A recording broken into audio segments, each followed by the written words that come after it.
Então, ela vai acontecer bem... Puxar para cá. Deixa eu ver aqui. Pronto. Você... Tá aqui. Consegui aqui. Então, ela vai acontecer nesse período aqui, ó. Ups. Agora fez... Era uma seta para a gente mostrar aqui, ó. Então, decreto para reconstrução de Jerusalém, né? Que foi dado a Esdras. E aí nós temos aqui, ó, 7 semanas de ano, são 49 anos proféticos, ok? Não é isso mesmo, Igor? Sim. Primeira parte, não é isso? Sim. E a segunda das 70 semanas é exatamente aqui em cima. O segundo período, ele chega com a chegada do ungido. Então, ó, sabe, entende, desde a saída da ordem para restaurar e edificar Jerusalém, até o ungido, o príncipe, 7 semanas e 62 semanas. Então tá aqui, ó.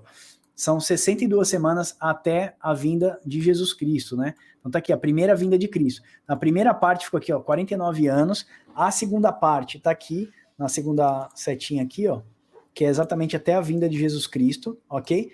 E a terceira parte, né, fica assim, ó, depois de 62 semanas, que é até a vinda de Cristo, né, será morto, ungido e já não estará, tá falando de Jesus. E o povo de um príncipe que há de vir destruirá a cidade e o santuário, e o fim será num dilúvio. E até o fim haverá guerra, desolações são determinadas. Então, essa terceira parte, ela se dá aqui, ó, na destruição, a morte de Cristo e a destruição do templo, porque está falando aqui, ó, será morto, ungido e não estará. E o povo de um príncipe que há de vir destruirá a cidade. Então vamos falar desse povo de um príncipe que haverá de vir. Então assim, vai marcar desde a vinda de Cristo aqui, que Cristo veio, até a destruição do templo aqui, em 70 depois de Cristo. Ok? O povo de um príncipe que há de vir. O que é esse povo? Quem é o príncipe do mundo? Como nós vemos na Bíblia. Quem é o príncipe desse mundo? Atualmente é Satanás, é o enganador. Então, ele é o príncipe do mundo. E quem é o povo que vai vir? É a besta. Lá no Apocalipse nós vamos ver essa profecia se repetir no Apocalipse. Então, o povo que veio ali são todos aqueles que são anti-Cristo, né? Destruíram Jerusalém. É uma profecia de duplo cumprimento, mas ela vai voltar a acontecer aqui, ó, novamente no final da última semana aqui, ó, que nós colocamos 3 anos e meio finais de grande tribulação. Então ela vai voltar a acontecer. Quer fazer um comentário para a gente falar sobre o povo do exército que vai vir, o Wilber? É só interessante que eu vejo pessoas também, né? Aí, como a gente fala, a gente respeita a interpretação de cada um, né? Cada um tem sua forma de enxergar a Bíblia e de enxergar a Deus. Mas eu já vi argumentos nessa profecia de que esse ungido não seria Cristo, tá?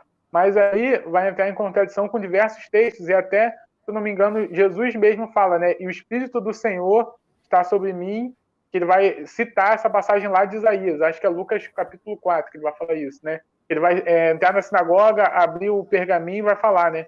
Que o Espírito do Senhor me ungiu e para pregar o ano aceitável do Senhor, justamente o jubileu, essa expiação que a gente está vendo das 70 semanas. Então, esse ungido, sim, ele está se tratando de Cristo. Entendi.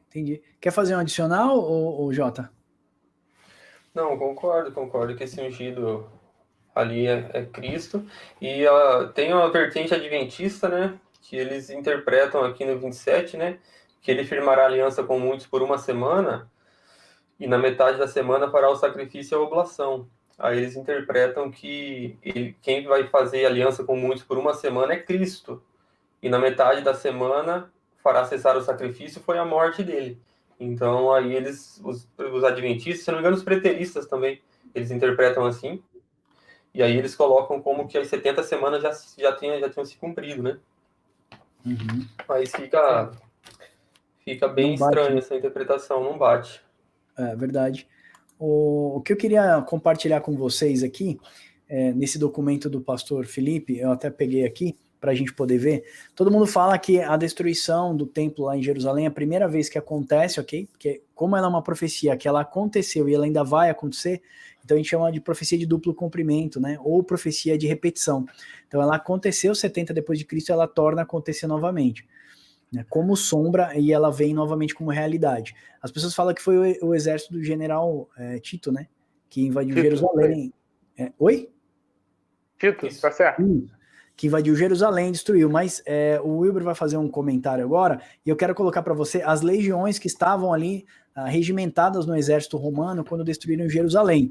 Então vamos colocar aqui, ó, só para vocês verem, fora o exército que veio dos romanos, então tinha a 5ª legião da Macedônia, né, Judéia ou Moesia, né, a 10ª legião Fretenses, que é da Síria, né, a 15ª legião de Apolinares, que é da Síria também, a 12ª, né, que é a Fulminata, da Ásia Menor e Síria, e a legião 1018 do Egito, e novamente, uma 3ª legião da Gálica, né?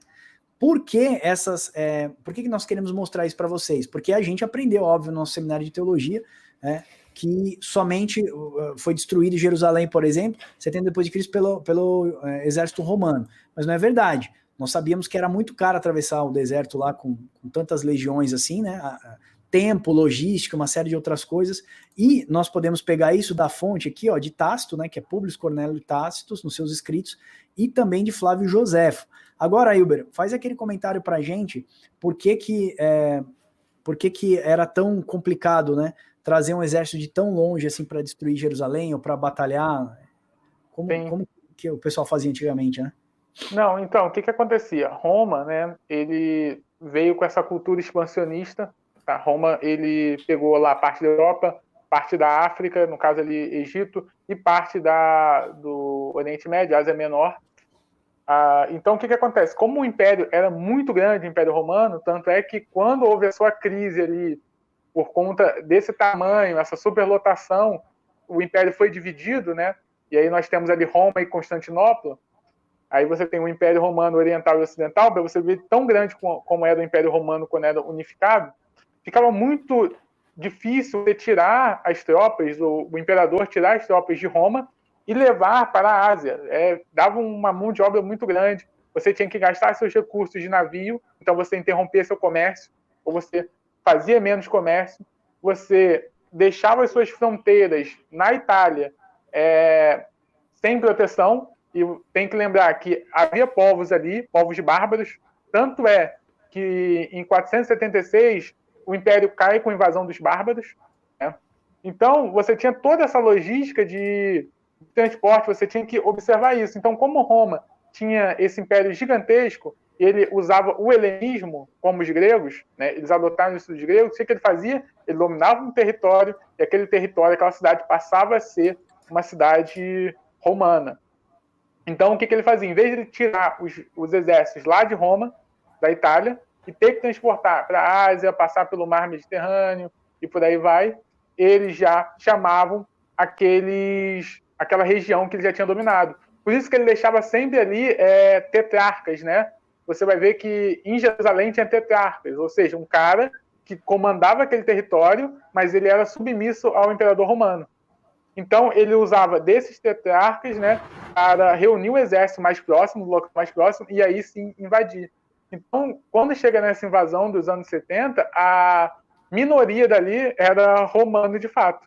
Você tinha o imperador, você tinha o Tito, né, e você tinha ali a guarda pretoriana com ele, que era a minoria, e você tinha essas outras legiões, porque era mais fácil o transporte, a locomoção, você não precisava tirar pessoas do território romano para ir para um território longe e aí correr o risco de ter invasão bárbaras ou de outros povos que tinha ali naquela região mais acima.